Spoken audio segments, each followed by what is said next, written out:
first handful of snow was a joke. The second was a declaration of war. It wasn't the cold that shocked Sarah, kneeling on the worn planks of her front porch, but the sheer, brutal malice packed into that frozen ball. It exploded against her temple, not with the playful thwump of a childhood snowball fight, but with the hard, stinging crack of ice deliberately formed at its core. The world blurred for a second, a kaleidoscope of leafless trees and the harsh, white sky.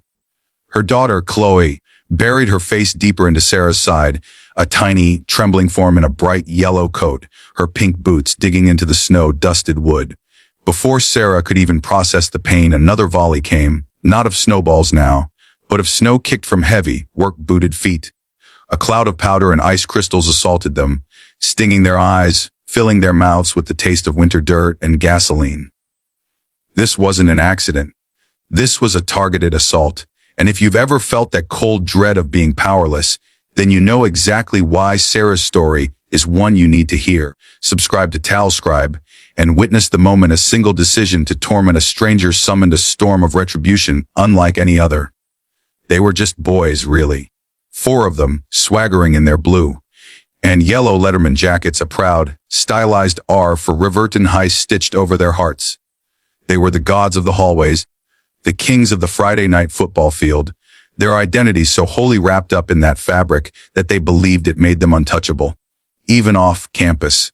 Their names were Kyle, the ringleader with a cruel twist to his smile, Jake, his hulking shadow, and twins, Mark and Mike, whose laughter was a constant, grating soundtrack to their cruelty. They'd piled into Jake's lifted truck, bored and looking for trouble, and their search had ended here, on this quiet, dead-end street, in front of this modest, slightly peeling wooden house. They saw a vulnerability they couldn't resist. A woman alone, a child, a perfect target for their misplaced sense of supremacy. Sarah Matthews was more than just a woman alone. She was a widow. The white dress she wore wasn't for the snow. It was a final, fragile tribute to the man she had buried just 3 days prior. David. His name was a ghost on the wind, a constant, aching echo in the silence of the house they were supposed to grow old in. He was a carpenter, a man whose hands could build anything, from a backyard treehouse for Chloe to the very porch she now knelt upon. A sudden, aggressive cancer had taken him, a thief in the night that stole their future and left Sarah and Chloe adrift in a sea of grief. The dress was her last act of public mourning, a promise she'd made to herself to wear white for a week, to honor the light he'd brought into her life, not the darkness of his departure. To the boys in the jackets, it was just a strange, flimsy dress, a symbol of her weakness. They had no idea it was a banner of a love so profound its absence had carved a canyon through her soul. "Look at her?" Kyle sneered, his breath pluming in the frigid air. "Think she's a ghost or something?" He kicked another arc of snow, this one landing directly in Sarah's lap, the cold seeping through the thin fabric instantly. She flinched, her arms tightening around Chloe. "Please."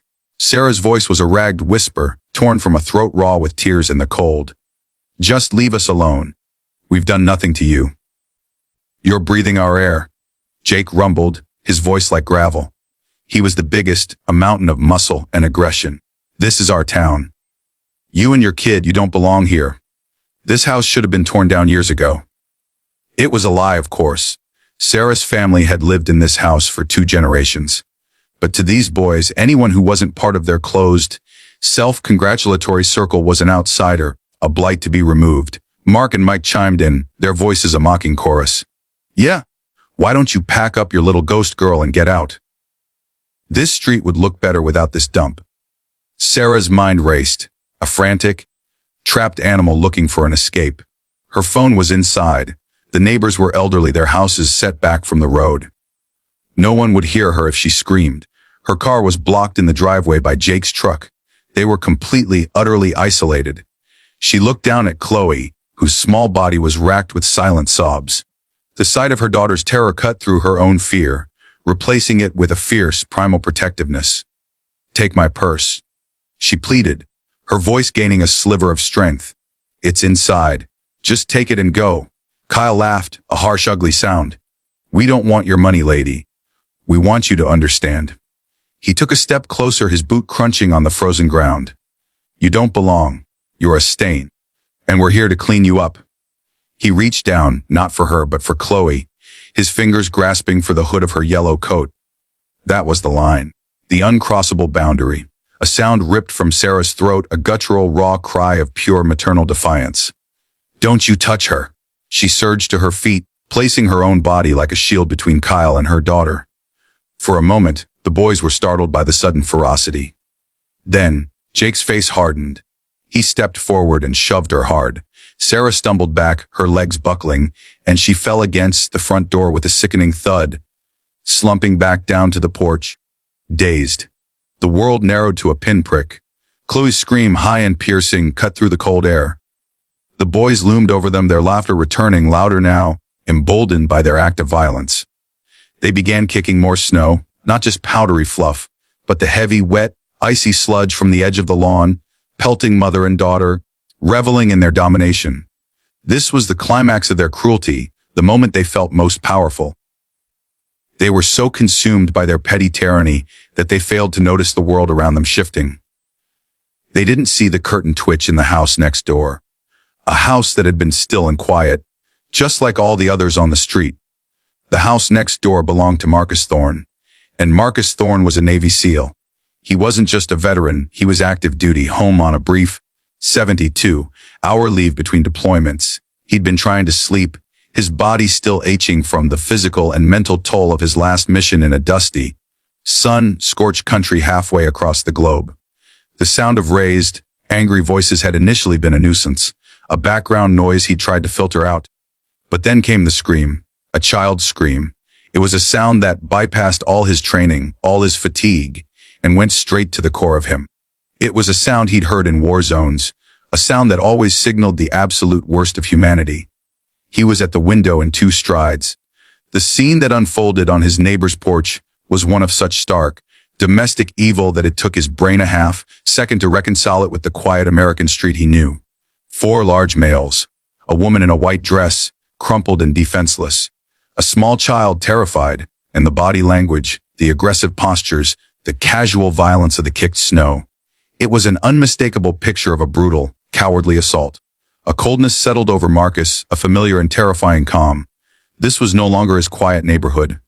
This was a battlefield, and an unacceptable threat had presented itself. He didn't run to his gun safe. He didn't call 911. The calculus of the situation was instantaneous. The threat was imminent. The response needed to be immediate and overwhelming. He moved to his back door, where a sleek, black shape uncoiled itself from a bed in the mudroom. Rex, his K9 partner. A 90-pound German shepherd with intelligent, amber eyes and a loyalty that was absolute. Rex wasn't a pet, he was a weapon, a sensor, a brother.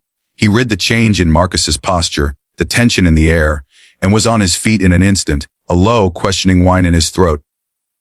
"Heel," Marcus commanded, his voice low and flat. The word was not a request, it was a trigger.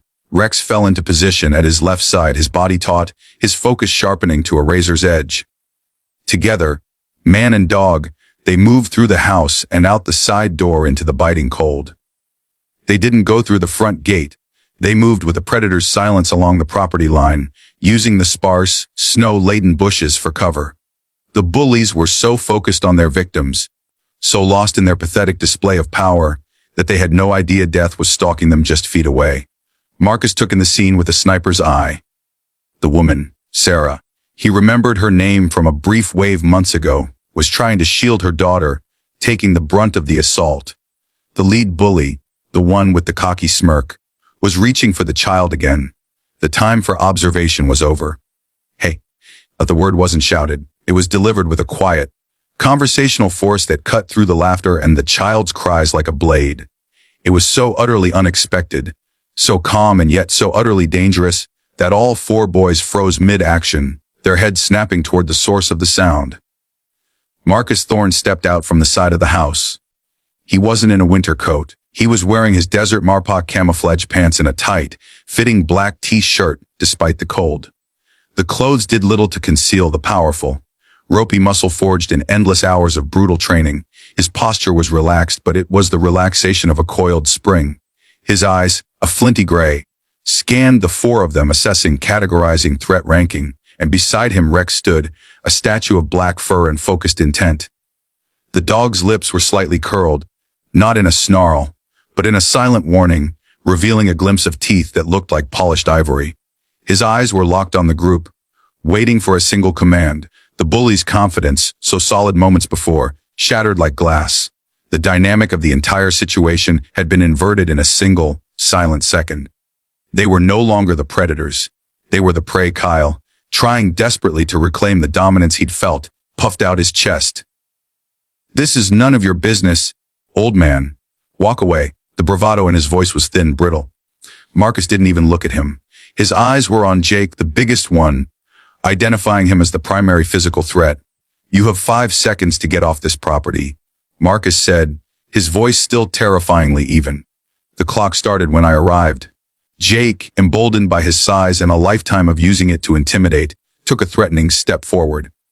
"Or what? You and your dog gonna do something about it?" That was the mistake. Marcus didn't answer. He didn't need to. He simply gave a hand signal, a subtle, almost imperceptible flick of his fingers. Rex exploded into motion. It wasn't a run, it was a launch. A black blur of pure, condensed power crossing the 20-foot distance in a heartbeat. He didn't bark. He didn't growl. The only sound was the pounding of his paws on the frozen earth and the terrifying, guttural roar that erupted from his chest as he leaped. He didn't aim for Jake's throat. That would have been lethal. He aimed for the arm that was rising in a defensive gesture. Rex's jaws closed around Jake's thick jacket sleeve with a sound like a car door slamming shut. The force of the impact was immense, spinning the large boy completely around and sending him crashing to the ground, screaming in shock and pain. Rex held fast, his body a tense, immovable weight, his eyes glaring up at the terrified boy, a low, continuous growl rumbling like an idling engine. It was a controlled takedown, a message written in pain and absolute submission. The reaction from the other three was instantaneous and pathetic. The twins, Mark and Mike, stood frozen, their faces masks of sheer, unadulterated terror, urine darkening the legs of their jeans. Kyle, the ringleader, took a stumbling step back, his bravado completely gone, replaced by the wide-eyed fear of a child. Marcus walked forward, his movements economical and precise. He stopped in front of Kyle. "I believe I gave you an order," he said, his voice dropping to a whisper that was somehow more frightening than a shout. "You have 2 options. You can carry your friend to that truck and leave, or I can give my friend another command. He hasn't had his dinner yet. Your choice." Kyle couldn't even speak. He just nodded, a frantic, jerky motion. He and the terrified twins scrambled to where Jake was still pinned, whimpering on the ground. "Let him up,"